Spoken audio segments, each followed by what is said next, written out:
नमस्कार साथियों, मैं हूं विकास विद्रोही और आपका फंडा बॉक्स यूट्यूब चैनल पर बहुत बहुत स्वागत है। दोस्तों, आज का टॉपिक है डिजिटल इंडिया प्रोग्राम। इस प्रोग्राम में क्या क्या खासियतें हैं, क्या क्या उद्देश्य रखे गए हैं, किन्हें टारगेट किया गया है और कौन कौन सी सेवाएं दी जा रही हैं, हम इसके ऊपर चर्चा करेंगे। आपके आरएएस मेंस में पर्टिकुलर यह टॉपिक दिया गया है। इस टॉपिक को स्टार्ट करने से पहले आपसे फिर रिक्वेस्ट रहेगी कि आप हमारे सोशल मीडिया हैंडल को जरूर फॉलो करें।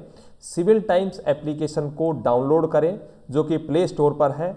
उस एप्लीकेशन को डाउनलोड करने के बाद आपके आरएएस के जो टेस्ट सीरीज हैं उसके लिए हमने एक प्रोग्राम चलाया हुआ है। आप उन पेपर्स को दे सकते हैं ऑनलाइन और ऑफलाइन आधार पर। सबसे बड़ी बात कि हमारे पास दो टीम है जो एक बेहतरीन फैकल्टी हैं और दूसरी आरएएस की एक टीम है जो उन पेपर्स को जांच करती है, जो कि आपके आंसर्स राइटिंग रहेंगे।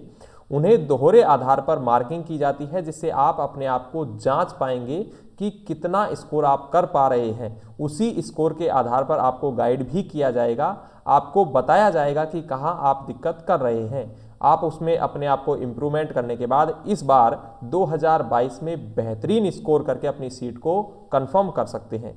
चलिए दोस्तों, आज के टॉपिक को स्टार्ट करते हैं जिसका नाम है डिजिटल इंडिया प्रोग्राम। यह प्रोग्राम जो था वह 2015 में जारी किया गया था या इसे लॉन्च किया गया था।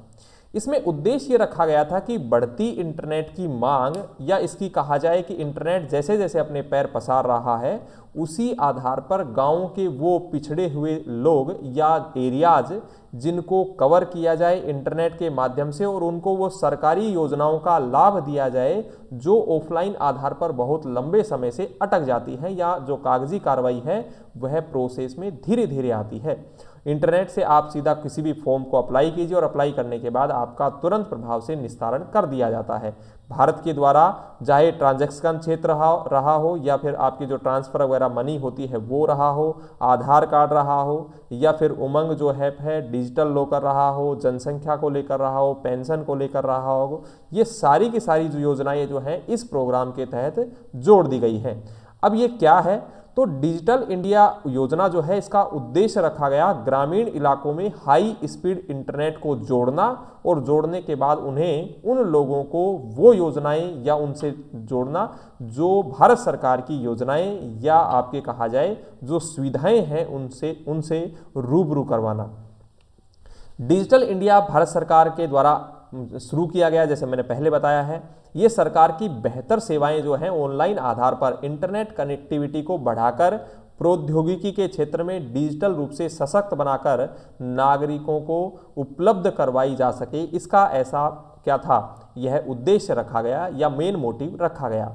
यह जो डिजिटल इंडिया जो है यह कहा जा सकता है broadband highway, universal access mobile connectivity, public internet access programme, e governance, उसके साथ में ई क्रांति जो कि इलेक्ट्रॉनिक्स जो डिलीवरी आज किसी भी प्रकार के सामान को आप खरीदने के लिए आप उसका उपयोग ले पा रहे हैं। इंफॉर्मेशन, किसी भी प्रकार की आपको सूचना चाहिए, इलेक्ट्रॉनिक्स के क्षेत्र में कोई हो या आप किसी नौकरी की तलाश में है जो आईटी जॉब्स को लेकर रहा हो या किसी अन्य प्रकार की, या हार्वेस्टर जो प्रोग्राम होते हैं उनकी जो बढ़ोतरी है या आम आदमी को कैसे जोड़ा जाए, इनका मेन मोटिव रखा गया।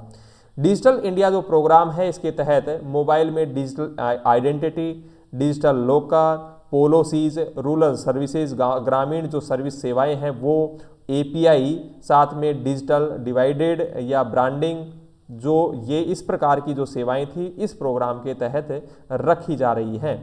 धीरे धीरे इसमें जो है वो कार्यक्रमों को जोड़ा जा रहा है, साथ ही सेवाओं की भी बढ़ोतरी की जा रही है।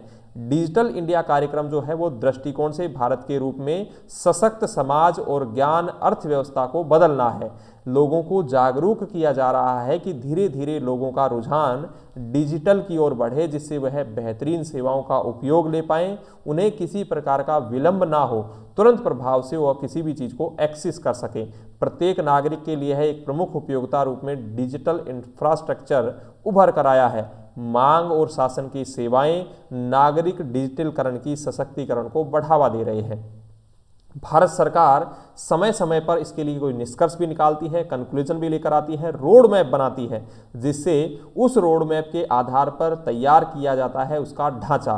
ऐसा करने के लिए हमें एक सक्रिय वित्तीय मजबूत निष्पादन मॉडल की आवश्यकता होती है जो भारत सरकार बना रही है, चाहे वो सड़कें हो, पुल हो, परियोजना हो, बुनियादी ढांचा हो, उसका क्या है, या फिर घरेलू उत्पाद जो है इनमें योगदान हो सकता है, या जीडीपी जो है इसकी बढ़ाई जा सकती है, इसका उपयोग लिया जा सकता है। इंटरनेट जो है एक आवश्यक सेवा बन गया है।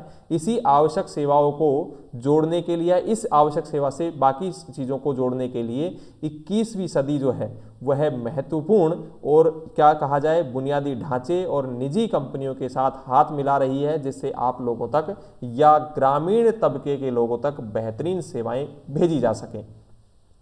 यह जो प्रोग्राम है समय समय पर इसमें नीतियां, साथ ही इसमें सुविधाएं या जो पब्लिक लोगों के लिए जो प्रोग्राम है वो लेकर आए जाते हैं। यह चर्चाओं में बना रहता है।